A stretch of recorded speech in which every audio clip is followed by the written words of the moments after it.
Bismillahirrahmanirrahim. Assalamu alaikum dear students. How are you all? Hope you are all fine. Today is the summary of our Zoom online class lecture 4 and we are going to do the next topic, which is the order of operations BODMAS rule. BODMAS rule, what is BODMAS rule? Remember, we have done the 4 basic operations in the previous lectures, that is addition, subtraction, multiplication and division. हमने ये 4 basic operations कर लिए थे and after these 4 basic operations the BODMAS rule are in apply. BODMAS rule हमारे पास क्या होता है कि जब when we have lots of sign or more than one different sign in our questions, so we use the BODMAS rule or the DEMAS rule. DEMAS rule, we have done the DEMAS in the class 4th and now in class 5th you have BODMAS rule. हम BODMAS rule को follow करते हैं because कि question में different sign होने की वजह से हम उस क्वेश्चन को कहते हैं कि ऐसा ना हो कि कोई पहले प्लस का साइन यूज़ हो जाए, कहीं पहले कोई मल्टीप्लाई सॉल्व कर ले, कोई डिवाइड सॉल्व कर ले तो आंसर रॉन्ग आ जाता है. ठीक है, चेंज आंसर आते हैं. सो रॉन्ग आंसर और चेंज आंसर से बचने के लिए we use the BODMAS rule. BODMAS के अकॉर्डिंग जब हम when we solve the question, so answer becomes the same and accurate. So BODMAS stands for, these are the abbreviations of the complete words, which is B stands for the brackets. Brackets देखें, ये 3 brackets हमारे पास आती हैं. ठीक है, these are called the brackets, ये हमारे पास आती हैं. O means order. Order means कि जो हम लोग सारा डिमास का ऑर्डर, डिमास है उसको ऑर्डरली हम सॉल्व करें.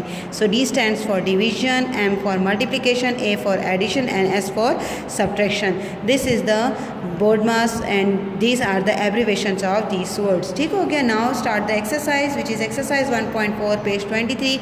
Question number 1. ओके जी, मैं क्वेश्चंस के कुछ पार्ट्स आपको करवाऊंगी एंड द रिमेनिंग पार्ट्स फिर आप लोग खुद प्रैक्टिस कर लेंगे. ठीक है. Question number 1, part 1. 12 multiply 6 divide by 3.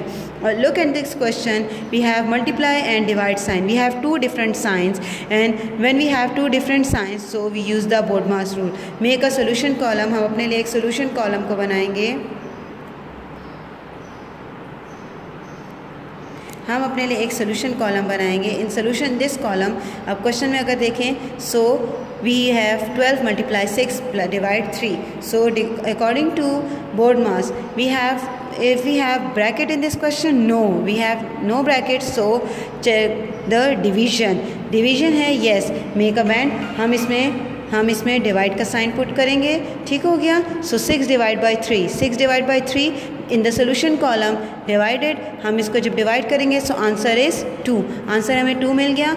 सो ये हमने यहाँ पे अपना आंसर लिख लिया. Now 12 multiply 2, right down the 12 as it is, multiply as it is and exact 6 divide by 3 below this numbers, right down the answer of this number. 12 multiply 2 which is 24.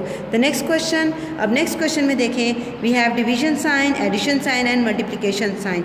The division sign comes in the first of the question. तो ये कोई necessary नहीं है कि आपको division sign and में या start में मिलेगा, या आपको कहीं भी मिल सकता है. And you have to solve first division sign if you don't have a bracket. ठीक हो गया. अब in this question here we don't have bracket, so check the D. Yes we have division. 128 divide 4. तो first we solve these 2 numbers. हम इन दोनों को solve करेंगे अपने इस सोल्यूशन कॉलम में. 128 divide by 4, when we solve this so answer is 32. Answer हमें 32 मिल गया और 32 को हम यहाँ लिख के प्लस 12 मल्टीप्लाई 5, ये बाकी के नंबर्स एज इट इज़ आ जाएंगे. Now in the BODMAS we, after the D we have multiplication M. yes we have multiplication. 12 multiply 5, हम इसको यहाँ पे मल्टीप्लाई करेंगे. मल्टीप्लाई करके आंसर आ गया 60.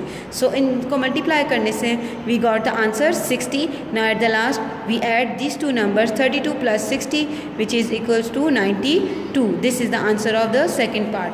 okay, the part 4 you have done the part 4 by yourself. the part 5 में देखें, we have division sign, plus sign, multiplication and subtraction.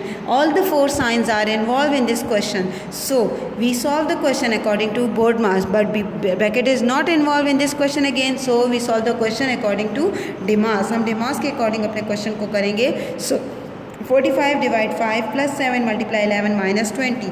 तो देखें, अब इस क्वेश्चन में again division sign comes in the first. Division हमें पहले मिल गया है ना. सो मैं फिर कह रही हूँ कि division sign It may be comes in the first of the question, it may be come in the middle of the question or as well as in the end of the question. But जहाँ भी division होगी, first we solve the division. बाकी सारे numbers as it is आ जाएंगे. We have divided the 45 divided by 5 in the solution column. We divide this number 5 9s are 45 and the answer is 9 plus 7 multiply 11 minus 20. Okay ji, so मेरे पास 9 आ गया है. इसको 9 को मैं as it is लिखूँगी plus as it is. Now multiply 7 11s are 77. We multiply these two numbers minus 20. Okay जी, this is the answer of this multiplication. Now in the check board mass we have done the multiplication. Now the next one is addition. We have addition, yes we have addition. 9 plus 77, so 9 plus 77 is 86 and at the last देखिए ये 20 minus जो है वो इसी तरह as it is आ रहा है क्योंकि because we are going to solve the subtraction at the last, so हम उसको एज इट इज़ लिखते जा रहे हैं. अब यहाँ जब मेरे पास 9 भी सॉल्व होके आ गया है, 86 आंसर आ गया. अब माइनस 20 है, सो 86 माइनस 20 मीन्स 20 सब्ट्रैक्ट करेंगे 86 में से, तो आंसर इज 66. क्लियर हो गया? This is the part 5. Now the next question is question number 2. The question number 2 is solve the following. अब इसको सॉल्व करेंगे according to BODMAS. Check करेंगे, देखें 6 multiply 9 plus 3 minus 18. In this question bracket is involved.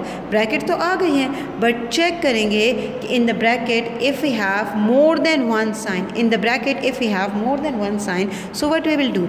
We solve the brackets according to Demar's rule. We solve the bracket according to Demar's rule. In this question we have 6 multiply 9 plus 3. So we have two different sign. So two different sign में check करेंगे. Demar's में D तो नहीं involve, no D is not involve hair.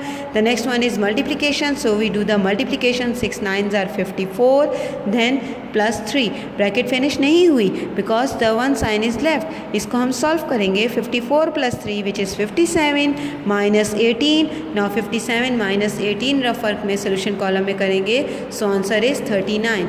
This one is the 39. So this is the question number 2. इसके जो remaining parts हैं do it your self in your rough copy. Clear? Okay ji, the next one is distributive property. We have done two properties in the class 4, associative and commutative property. Now this one is distributive property. What is distributive property? Distributive property of multiplication states that when a number is multiplied by the sum of two numbers, जब एक number को sum of two numbers, दो numbers के सम के साथ हम multiply करते हैं, ठीक हो गया, तो उसका आंसर और the second side पर the first number can be distributed to both of those numbers and multiply each of them separately, then the adding by two products will give the same result as the first one. मैं यहाँ पे देखें, this is the formula. मैं question solve करती हूँ and I repeat the definition again with this question. A multiply, this is the formula, A multiply bracket B plus C is equals to A multiply B plus A multiply C. So first we solve the bracket. हम bracket को solve करेंगे और in the right hand side properties में always we have left hand side and right hand side. ये तो हमने 4 में पढ़ा था ना कि property में we have two sides, left hand side and right hand side. हम हमेशा लेफ्ट हैंड साइड को सॉल्व करते हैं और राइट हैंड को सॉल्व करते हैं and the answer must becomes in the same. तो दोनों के आंसर्स हमें हमेशा सेम मिलने चाहिए. ठीक हो गया? तो डिस्ट्रीब्यूटिव प्रॉपर्टी क्या होती है?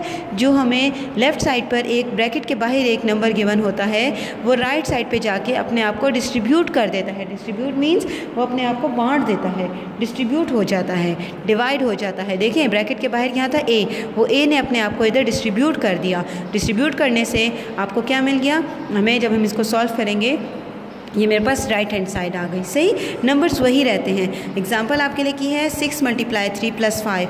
First we solve the bracket. 3 plus 5 8. इन दोनों को हम मल्टीप्लाई कर लेंगे. ये हमारे पास राइट साइड का, लेफ्ट साइड का आंसर आ गया.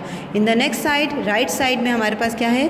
6 multiply, अभी देखें ये वाला 6 इस 3 के साथ डिस्ट्रीब्यूट हुआ, फिर यही 6 इस 5 के साथ डिस्ट्रीब्यूट हुआ. तो 6 3s are 18, 6 5s are 30. इन दोनों को मैं प्लस करूँगी, सो आंसर विल बी 48. दोनों के आंसर्स मुझे मिल गए. 48 इक्वल्स टू 48. तो both sides answer are same. हम क्वेश्चन करेंगे एक्सरसाइज का. Question number 3, verify distributive property. Verify करना होता है मीन्स कि आपने क्वेश्चन को सॉल्व करना होता है and both the sides become the same, और दोनों साइड्स के आंसर क्या होने चाहिए, सेम होने चाहिए। सो देखें अब ये जो ब्रैकेट के बाहर वाला नंबर समटाइम्स हमें ब्रैकेट से बाद में देते हैं और समटाइम्स हमें ये ब्रैकेट से पहले दे देते हैं। So don't you worry about this number, ये राइट साइड पे जाके यही वाला नंबर जो है ब्रैकेट के बाहर वाला ये डिस्ट्रीब्यूट हो जाता है। ठीक हो गया। तो 5 + 3 × 7, solve the left hand side first. Bracket को सॉल्व करेंगे according to BODMAS. 5 + 3 8 × 7 which is 56, और इस साइड पर भी आकर राइट साइड पे 5 × 7 and 3 × 7। Solve the brackets first, दोनों को मल्टीप्लाई करेंगे। मल्टीप्लाई करके द आंसर, मल्टीप्लाई का जो प्रोडक्ट आ रहा है उन दोनों को हमने ऐड कर लिया। ऐड करने के बाद we check the two sides, both sides, हम दोनों साइड्स को जब चेक करेंगे तो both side answer become the same, left hand side equal to right hand side. Clear हो गया। नाउ द नेक्स्ट क्वेश्चन भी इसी तरह से ही था, तो आपने अच्छे तरीके से इसकी प्रैक्टिस करनी है। If you have any problem then will discuss in the next lecture. Till then take care of yourself. अल्लाह हाफिज़।